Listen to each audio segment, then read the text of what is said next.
Hudson County View live at Uncut. I'm your host, the guy whose voice soothes like Sean Combs and could still throw hands like John Jones, John Arhitis, and of course the latest and greatest in Hudson County news. Obviously, Election Day was on Tuesday, and I did what I believe was a comprehensive write-up of what was going on in the Jersey City Democratic Committee. So we're going to discuss that with you. And, fortunately, as luck would have it, today I'm joined right next to me by Jersey City would-be Councilwoman Mira Prinz-Arey. So perfect person to talk about given what was going on there on the west side. So certainly that's going to be a part of our conversation and more. And beyond that, we're still talking about the Bayonne Medical Center and this whole $95 million eminent domain project, or proposal, I guess would probably be a better word. And that went before the local finance board yesterday in Trenton, and we ended up seeing that measure get tabled. So we're going to tell you what happened there. Frankly, it's not as exciting as other chapters of the saga have been, but still, we're going to tell you what's going on there. At the Jersey City Board of Education, there's a lawsuit filed by the Dickinson High School student that brought to light teacher Howard Zlotkin's two racist rants back-to-back in April, talking about Black Lives Matter and mocking the death of George Floyd. So that's a case in federal court. We're going to tell you what she said through her attorneys. And before we get into the program fully and hear a word from our sponsors, I just want to acknowledge that today's the one-year anniversary of my dad's passing, Ken Heides. And look, I've been agonizing about what I was going to say about this. If anything, I decided it would really be remiss and I think really inappropriate if I didn't say anything. So I'm just going to leave it at this. I really appreciate that you told me that you were very proud of me before it was your time. And I just hope you know you were the most important person in my life, and we all love and miss you. So with that, we're going to take a break, and we'll be right back.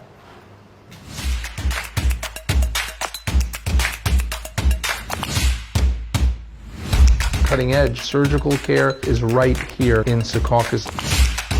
Robotic surgery is safer. Shorter hospital stays. Smaller abdominal incisions, the size of an M&M. Here at Hudson Regional, we provide world-class robotic surgical care. Good Friend Self-Storage in North Bergen, New Jersey is a fully climate-controlled facility equipped with state-of-the-art security, packing supplies, a Refer Friend program, and multiple loading docks convenient for commercial use. Located just off of Route 3 at 4301 Tunnelly Avenue, Route 1 and 9. Call 201-867-2444 or visit us on the web today. Good Friend Self-Storage. Let us be your good friend. Burns Brothers Memorials, Monuments, and Markers, 787 Tunnelly Avenue, Jersey City. Hudson County's only monument maker, serving all faiths and cemeteries. Design, studio, and launch inventory on site. Cemetery inscriptions and custom orders welcome. Burns Brothers Memorials, Monuments, and Markers, 787 Tunnelly Avenue, just south of Secaucus Road. Craftsmanship that will last for all eternity. Burns Brothers, Jersey City, Albert H. Hopper, North Arlington. Visit us on the net. Hudson County View, live at Uncut, John Arhitis. And as I mentioned at the top of the program, I'm joined with Jersey City would-be Councilwoman Mira Prinz-Arey. Councilwoman, thanks for joining me. John, thank you for having me on today. And before we get started, though, just, my condolences. That was very nice what you had to say about your father. Anniversaries are always challenging. Sometimes the first year can be the hardest, but sometimes 10 years down the line it can be too. So, praying for you and your family. Thank you. That's very kind. Mm-hmm. So, with that, we still have a lot to talk about from Tuesday, right? Yes, we do. The average Jersey City resident, as I outlined earlier today online, this is, something that the average resident probably knows nothing about, but obviously for the Democratic Committee, the council, the mayor, the local Democratic chair, the county Democratic chair, you guys obviously had your work cut out for you. I imagine it was a full 14 hours of work. So, in Ward B, obviously Joel Brooks was running in a tight race. He was taking out an incumbent that he had faced off with before. Correct. So just tell me what that looked like from your perspective. Well, the committee person there, German, he's been a very hardworking committee person, so I was happy to support him again this time around. As a council person, having really good committee people is vital to the work that we do. And it's also, it's important for Hudson County as well to have people in there that are doing a really good job. From my perspective, I walked with German. He got great feedback from his neighbors. Amy Albert ran for the first time. She did really well. And I think that, when you're running a contested race, you have everybody out and everybody works really hard. And I respect anybody that's going to throw their hat in the ring for it.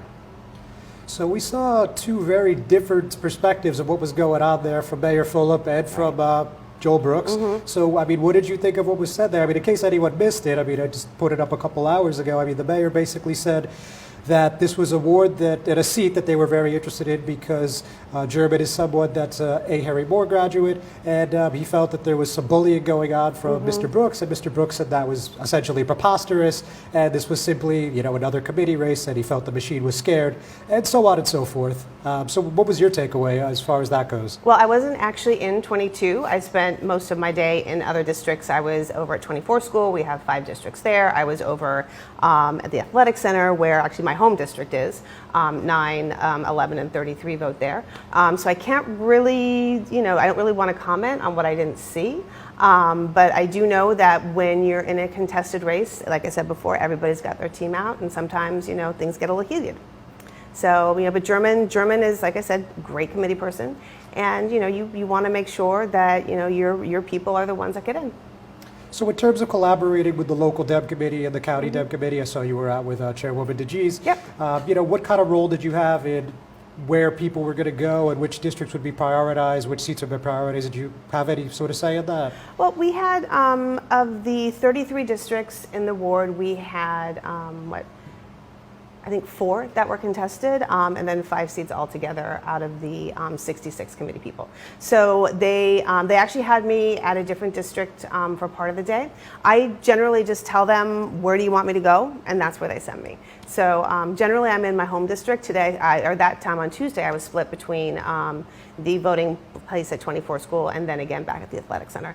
So they, like I said, we contested race, they're going to send people out. The last time around, 2 years ago, when we had the committee race, I bounced from district to district anywhere where there was a contested race and where there weren't contested races, because none of the districts at 24 School were contested. But they had me there just, greeting voters, thanking people for coming out. For me, the bigger concern was the low voter turnout in this election. I think, honestly, that's the real story, but for insider baseball purposes, the committee seats are also very exciting. Yeah, absolutely. Yeah. And certainly the turnout was abysmal. I don't think Right. anyone's going to argue that. 9.35% countywide. I mean, that's really terrible. I don't Right. think you could put it any other way. Now, finally on this topic, we've heard from some members of the opposition, including Chris Gadsden, who you guys, of course, faced off 4 years ago. Yeah. But he said, and others have made some couple of remarks along these lines, that the JCDO, HCDO was running scared. The mayor spent half the day there. What do you think of that kind of sentiment? That's what everybody says, is what I think of that kind of sentiment, to be perfectly honest. You're running a campaign. You want to do the best that you can. One side is going to say they're running scared. The other side is going to say that they're not strong. And that's just kind of how I've seen it in every election cycle. So I don't think anybody was running scared. Like I said, when I walked with German, he got great feedback from his neighbors. And, if the mayor was concerned, then, he should have a right to be concerned and to go help out a committee person that he felt needed some help. All right, very good. So, obviously, you've been on the council about 3.5 years now. So, what do you think have been some of your top accomplishments, and what's something that you would like to improve on if you're elected for another term? Yeah, great question. Working with the businesses and community to do the legislation for the Special Improvement District was a really big deal. We've seen a lot of benefit from that in the 1.5 years that the district has been in place. From little things like, curb appeal with the planters and with the banners, but also we have been, I shouldn't say we, the Special Improvement District, the board and the management team has started a facade program where they help businesses improve the fronts of their store with new awnings and new signage. That's been very successful. And we look forward to even more of that. Because of the partnership with the SID and the city, we're going to be doing a full streetscape improvement going from Broadway all the way down to around Stegman, which is going to be replacing sidewalks, doing curb cuts, putting in some green infrastructure and doing some traffic calming measures. So that's going to be huge, and that's going to be a multi-phase project over the next couple of years. So I look forward to moving that forward this year, and then also, should I be reelected, in my second term. And also legislation working with the unions. I co-sponsored some legislation around right to work and some of those topics. So supporting our union brothers and sisters is always really important. And then doing things that are very boring, like changing the direction of traffic to improve safety for our residents. We did that. We had issues with people cutting across 440 and causing accidents over by IHOP. We didn't get any help from the state, so we made the street a one-way street, and now it's a much safer intersection altogether. And then in my second term, I am looking forward to more focus on road safety. I think that that's really important. West Side Avenue is very tight. Let me stop you right there, Councilwoman. Yeah. We just got to take a quick break Of from our course. sponsors, but we'll be right back. At the Regional Hospital, we promise to be prepared for your emergency. We promise to provide world-class robotic surgical care. We promise to treat you like family. To provide accurate diagnostic care. To provide the most innovative orthopedic care at your doorsteps. We promise to treat your baby like our own. To never stop investing in the best of spinal care. To be with you every step of the way. Here at Hudson Regional Hospital, we promise to take care of our community. A brand new truck isn't just a brand new truck when it's tough enough to have best-in-class available payload and smart enough to know that a cab can also be an office. A truck equipped with best-in-class available towing that asks, why can't all that power more than just this truck? No. Your brand new truck isn't just a brand new truck when it's the all-new F-150. Tough this smart can only be called F-150. Hudson County View, live at Uncut. Chad Arhitis, and I'm still with Jersey City Ward B Councilwoman Mira Prinz-Arey. So you were just finishing up your point talking about traffic safety? And traffic safety, and then also, in my second term, I look forward to working with the city to find areas where we can add more green space. We opened up a redevelopment plan and found that there is one that may support a recreation center, so I'm excited about that. And just continuing to bring support and services to the ward. I'm going to be the first council person in about 15 years to not only do a complete term, but also run for re-election. And I think that kind of stability in a ward is incredibly important, right? Because a lot of these projects are multi-year. They don't just happen in 1 year, 2 year, even 3 years. Some of them take 4 to 6 years to complete. So I really look forward to bringing that stability back to the ward. All right, that's a fun fact. I'm sure people on the west side are interested to hear. I certainly hope so. So with that said, I mean, whether we're talking about your opponent or anyone that's, considered an opposition to the administration, I think one of the most common criticisms we hear is that the mayor has a council that is just automatic yes votes on anything that comes before them. So what would be your response to that? My response to that is, first of all, that's what is always said about any council that runs with the mayor or has been, established for quite some time. You saw it with the Healy administration. You saw it with administrations prior to that. For me personally, I do my own homework, and I have a lot of conversations with directors, with the administration about things that I do and don't like about ordinances and resolutions that come our way. This is a lot of stuff that the public doesn't see because we have the caucus meeting and then the council meeting.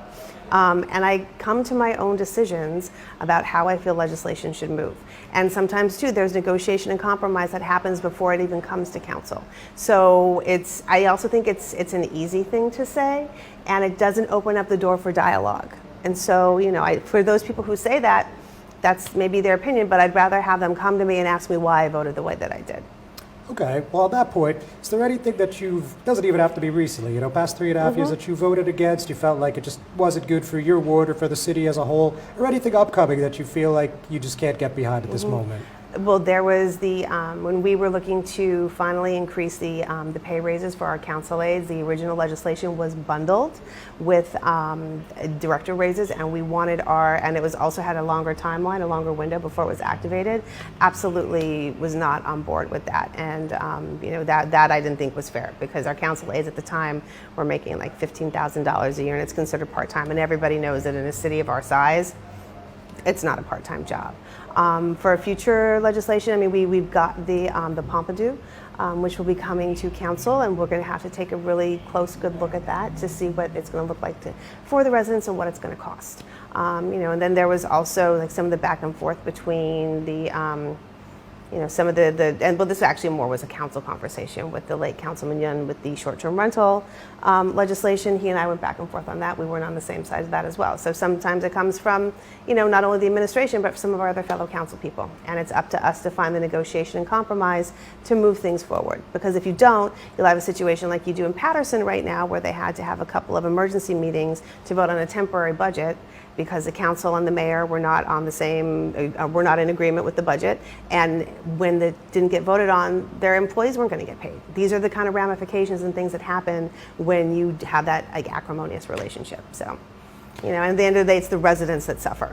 Yeah, understandable. Yeah. So when we're talking about the progressive voices throughout Jersey City and the county, I mean, there's two big things recently, right, where they're talking about getting rid of the party line, and they're talking about getting out of the county ICE contract. Now, certainly the council has no, direct say on that. Correct. I know you've supported resolutions in the past to get out of the ICE contract, but I mean, any further feelings on that, and as well as the party line? So I know, so yes, to your point, I supported the two resolutions. I was co-sponsor for both of them when we brought it to council to ask the county to get out of the ICE contract. I visited the jail, I visited the facilities to see for myself what was happening there. And I know, and I still in support of them coming out of the contract. I think that it's the right thing to do. I know the big concern now at the state level is that anybody that's a detainee is going to be shipped very far away from their family and their support. That's a very real concern, but I think that we can come to a solution around that and still do the right thing for the residents and for the people that live here. They live here, they work here, they may have get caught up in something, but they still are deserving of support, because in this country, you're innocent until proven guilty. Now, with the party line, I think that that's a great conversation to have. I think that open democracy is better for everybody. As it relates to how the ballots are drawn, though, I mean, I've lived in 3 different states and in 4 different counties, and it's not so much the ballot, it's also voter education. Right? So if you're on a ballot, even if there's a line, somebody wants to vote for you, they're going to vote for you. I mean, we saw this, in the committee person race. There were candidates running off the line, and they were successful. You have Commissioner O'Day ran off the line in previous elections. He was successful. So, the line doesn't guarantee a win. Very good. And anything you want to throw out there for our viewers or constituents before we let you go today? Just as we're coming out of COVID, it's really important to meet people where they're at, understand and respect people who have different comfort levels, and just be really patient with each other. I see that often now. It's just, people are getting used to a new environment. That was our old environment, but it's still going to be an adjustment. So just be patient with each other. Excellent. Yeah. Councilwoman, thank you very much. Thank you. A pleasure. Ladies and gentlemen, thanks for watching. We're not done yet, though. We'll be right back. Consumer Carpets, 3408 Kennedy Boulevard in the Jersey City Heights, your one-stop store for residential and commercial floor treatments, carpeting, linoleum, tiles, laminates, hardwood floors, area rugs, remnants, all major brands, all in stock. Free estimates, same-day installation. Consumer Carpets, it's savings, selection, installation. Credit cards and debit cards accepted. Financing available. Consumer Carpets, price to fit your budget, installation to fit your schedule. On the net at consumercarpets.com. Consumer Carpets, Jersey City, 201-792-2712.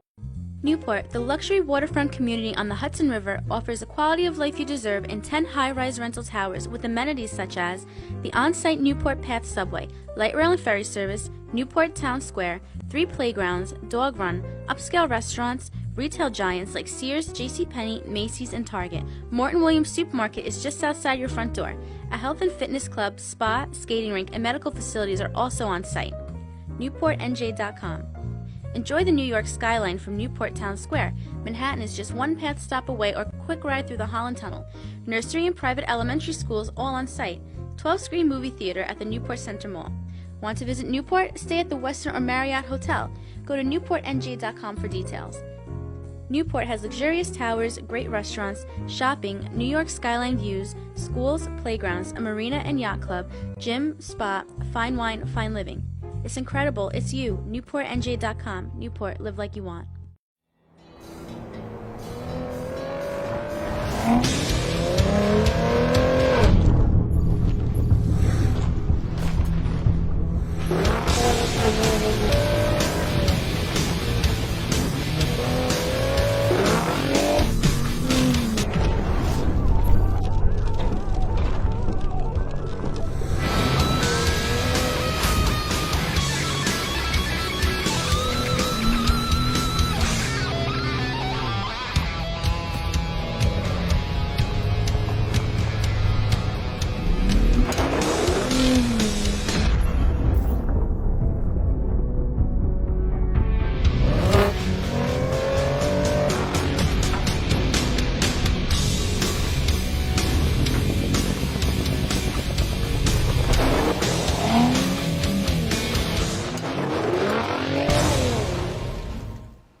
Hudson County View, live and uncut. Chad Arhitis.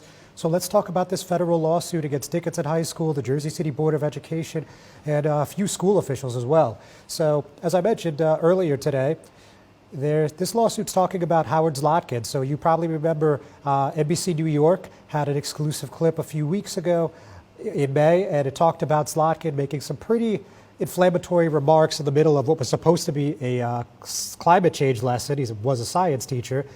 And, for those of you who don't recall, I will give you a little sample of what some of that sounded like. Again, this was from NBC New York. That clip was viral. I mean, everyone had that. But anyway, he said, "I hear people whining and crying about Black Lives Matter, but George Floyd was a effing criminal, and he got arrested and he got killed because he wouldn't comply.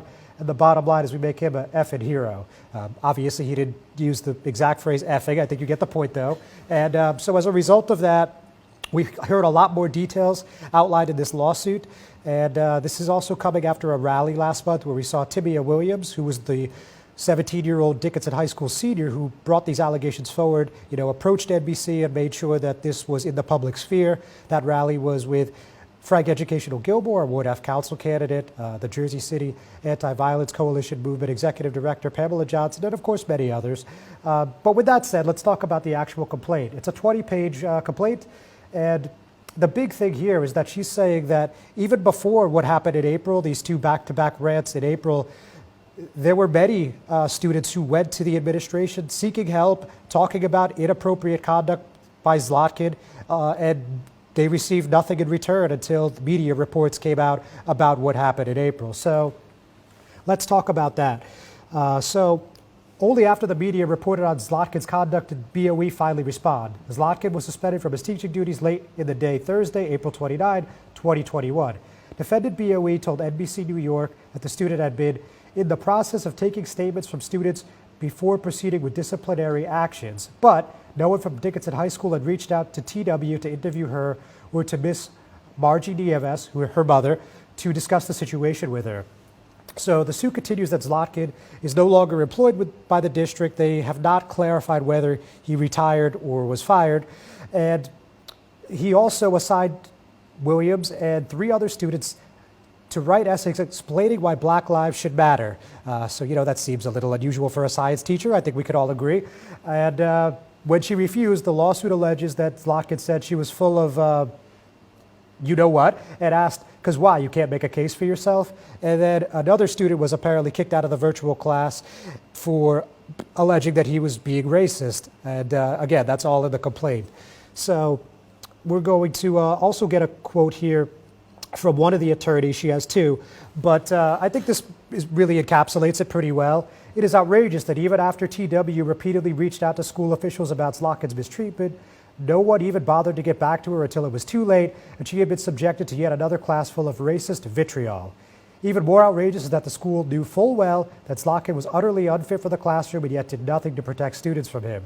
And the lawsuit continues that there was instances dating back to December of him using coarse language, cursing at students, singling students out, things of that nature. So this is certainly going to be an interesting case, and we're going to follow it closely.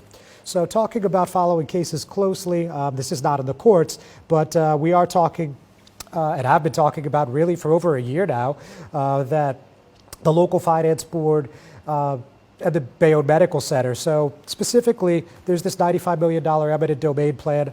Obviously, that's one of CarePoint Health's 3 hospitals, the other being Christ Hospital, the Hoboken University Medical Center.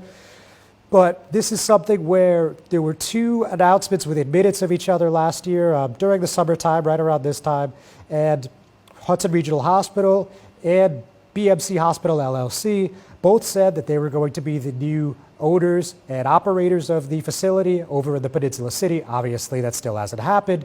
We're still pretty much in a 15-round fight, maybe even more than that at this point. Again, it's been about 12 months. But the important wrinkle this week, well, actually there was 2.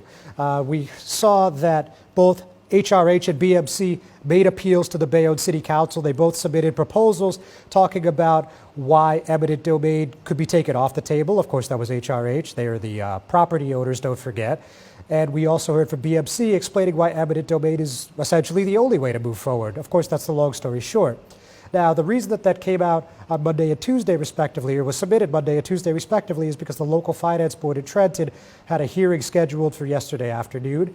And while the board convened as planned, they really didn't talk about this much at all, because they said due to the magnitude, due to the size of this plan, it would just be remiss to vote without doing, a very comprehensive research into what's going on. So with that, that was I could add that was supposed to be a presentation proposal by the Hudson County Improvement Authority, who is working with City of Bayonne to try to move this forward. And what I can add is just something from a spokeswoman, that's Caitlin Mata. And she said the authority is preparing to move forward with the financing process to assist the City of Bayonne upon the city taking appropriate action in the matter. If you've been following this closely, you know that she's previously said that the authority is preparing to move forward with the financing process once Bayonne takes appropriate action, and she declined to comment on the Finance Board's decision. We're going to take one final commercial break. We'll be back in just a minute. Pan & Pinto Properties, Jersey City. Shaping the workplace with state-of-the-art office spaces that address your company desires. Building residences that define your home environment, adjacent to all modes of transportation with on-site parking available. The right address, the right lease. Call 201-521-9000 or visit online at panandpintoproperties.com. Pan & Pinto Properties, building Jersey City for everyone. Hudson County View, live on Uncut, John Arhitis. So there are a couple other things that happened on Election Day that I think you'll be interested in. I mean, you probably already know, but of course, I still got to recap it. So over in West Hudson, of course, we don't get a ton of news out of there, but we saw Kearny Mayor Al Santos have his first challenge since 2003. And I think it's safe to say that he passed the test with flying colors. He and his council running mates, respectively, of the 1st, 2nd, 3rd, and 4th Ward, of course, all the incumbents there, won by a 3-1 margin, easily wiping out Sidney Ferreira, a real estate professional, and his challenging slate. So quickly, just Santos said, on behalf of myself and my running mates, I'd like to thank each and every one of you for entrusting us to continue serving the town of Kearny. This has been a historic election, and in these unprecedented times, our team has remained committed to you, the residents of Kearny. Thank you again. Our work to keep our town moving forward continues now. And then in a very granular race, but I'm just going to very quickly make a note that for Hoboken Republican Committee, Ward 6, District 7 race, we saw Joe Bronco, a former official for the Hoboken Democratic Committee, he was the secretary for a few years there, beat Joshua Sotomayor Einstein, who submits a number of op-ed and letters to the editor to Hudson County View over the years, and he ended up losing by 15-12, and this is a big boost to Jose Arango, the Hudson County GOP chair. Arango supported Bronco's candidacy, and it's up in the air what Einstein's going to do next. He was going to challenge Arango if he was victorious, but since he was not, we don't know what the future lies. And finally, in North Bergen, we saw a decision out of the Supreme Court of New Jersey Advisory Committee on Judicial Conduct. A North Bergen judge admitted to groping a woman in his law office back in 2019 is now facing further action from this judicial body. And basically, the most interesting thing was that it says he admitted to this on a recorded line after the victim decided to cooperate with the Hudson County Prosecutor's Office. So with that, we're going to call it a day, ladies and gentlemen. We'll see you next week.